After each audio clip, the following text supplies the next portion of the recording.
Guys, welcome back. Let's draw that master diagram which will show the follicular waves.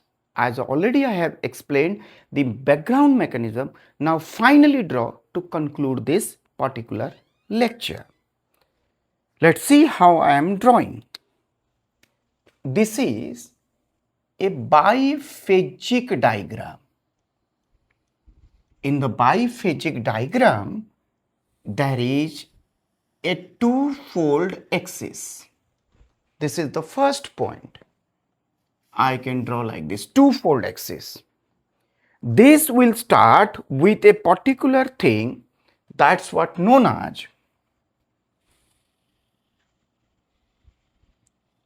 this is from here to here, this is mate estrus. I will start from here so that it will be easier for us, and followed by the next phase that is known as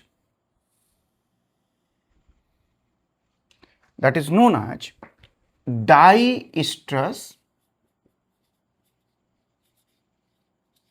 which is followed by another that's known as proestrus, and which is followed by the fourth phase that known as estrus. And if I write down the timelines, it is 5, it is 10, that means it is in the days. This is 15, 20, and I will end at 22. So this is that period which we are saying 5, 10, that means almost 10 days, this is 5 days, and 15 days, and then 22 days where the estrus is over.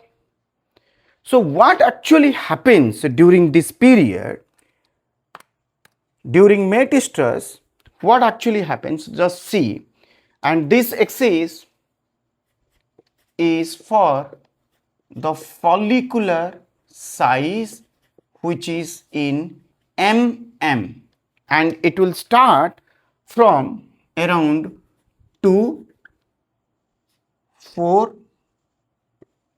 6, 8, 10, 12, 14, 16, 18 and beyond that. See this black pen which is important. It shows that during mate estrus, the level of the progesterone is high. Already I have explained. And this progesterone is going to down. And this down will come at the middle of, just if I'll say middle of the proestrus, and it will go like this during estrus. So this is that point to be noted. Now you can see, if I can merge it to this one, then I can go like this. It will go and merge at the estrus like this, means progesterone is falling. What is this? This is progesterone, P4. Now see the blue color follicles which are at the bottom of the diagram. I can show you these are the follicles which are free always, and they are between 2 to 3 mm, maximum can go up to 4 mm. These are at the bottom, and these are the follicles which are gonadotropin sensitive follicles which are present at the bottom, and these are the follicles which are the master regulator of other follicular events. So what are these are? These are nothing but the gonadotropin sensitive pool of follicles. This point is very, very important. They are at the base level ranging between 2 to 4. Now you can see the black one. And in the black one, when you will see, some of the follicles are now, they are coming here. And these are the larger follicles. I can write the word R. R means these are recruited follicles, recruited. And I'm showing a typical three-way pattern. So what are these? Now these are the follicles which has undergone the process of recruitment. And this recruitment occur just during estrus. And then I will go and see that just at the middle of the diestrus from the 8th, 9th day, it will start here. These are the recruited follicles and they are undergoing the process of recruitment. Already I told this is under the influence of FSH. These are the recruited follicles, and thereafter another very, very important one which occurs after the luteolysis where this is falling. So here another group of follicles are undergoing the process of recruitment. I will tell you important points. So this is R, that means recruitment. I have written that side. I am also writing this side, recruitment of follicles. And this total process is dependent on FSH. This is the take home point, FSH. Now coming to the red one, where I am seeing some of them are beyond 4 to 6 now, they are crossing and they are attaining bigger size and they are undergoing the further process of development. You can see my red one. Yes, their number is now reducing. Here I am writing S. S means selection. You can see here their size is increasing and they are undergoing the process of selection. They will further grow growth. Selection, and their number is reducing. You can see, and once number is reducing, here I can always draw some of these follicles in this which are showing some of the follicles. Here A means atretic. These are atretic follicles. You can see in every stage they are undergoing atresia like this.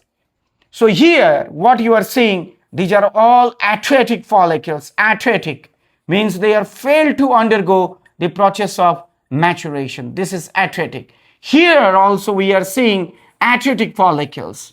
So never forget that these are the follicles which are failed to respond to low concentration of FSH. So what you are seeing S. S means these are undergoing the process of selection after the process of recruitment. So this is S stands for the selection process, selection of follicles, and here the selection of the follicles is also dependent on FSH, means FSH sensitive. Now it will fall down.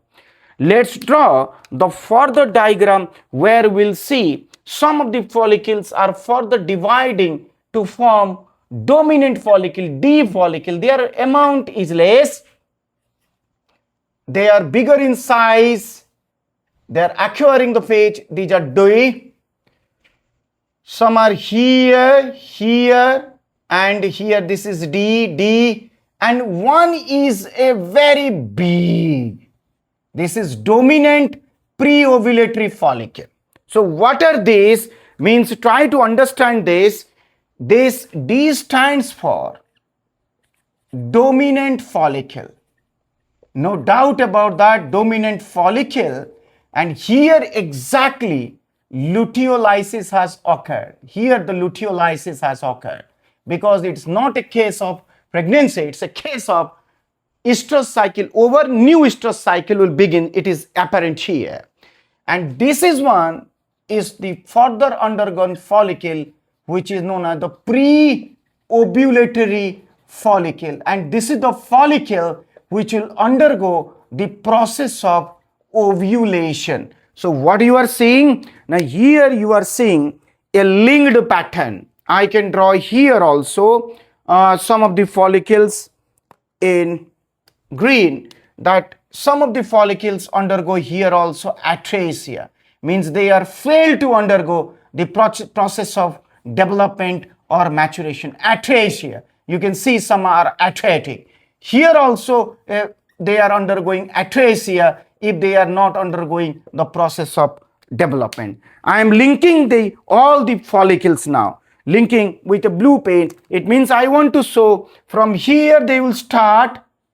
This is go like this, this is go like this, and this is go like this, atresia. And this here also the same phenomenon, they are connected to each other from each cycle, each wave, what you are saying, and they are undergoing the process of atresia. So the same here, they are interconnected and they are failed to mature, then undergo atresia. So these are all connected. Now coming to the level part, this is first wave. This is first wave. This is second wave. This is important third wave. Wave means when a cohort of the follicles, cohort means a group of follicles from the gonadotropin sensitive pool are being selected for the become FSH sensitive and comes to the recruitment area, then that is known as cohort of follicles, means a group of follicles.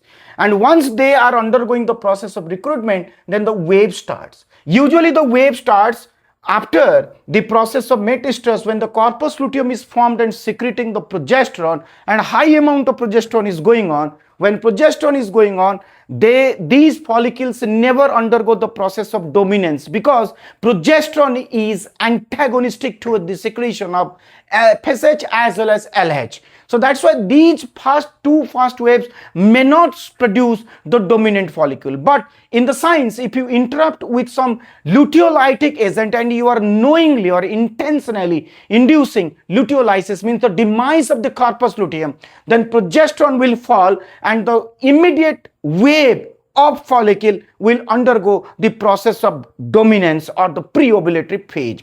But the follicles which are at the third wave phase, where luteolysis has already occurred, means progesterone is falling, then the FSH and LH gradually start rising. You can say from here, from the 2 days earlier, here the FSH sensitivity starts, and that FSH sensitivity now causes recruitment followed by selection, selection followed by dominance, and that dominant follicle will convert it into pre-ovulatory follicle and will undergo the process of ovulation under LH. So I can write another critical 5 points for you all, and that point will show what actually happened. Here I can change the pen. Just a second. You can see my red pen. Here, this is when the process is said to be recruitment. This point is important. FSH is high. This point is important. FSH is high. Estradiol 17 beta is low, and inhibin is almost low. It is not being secreted.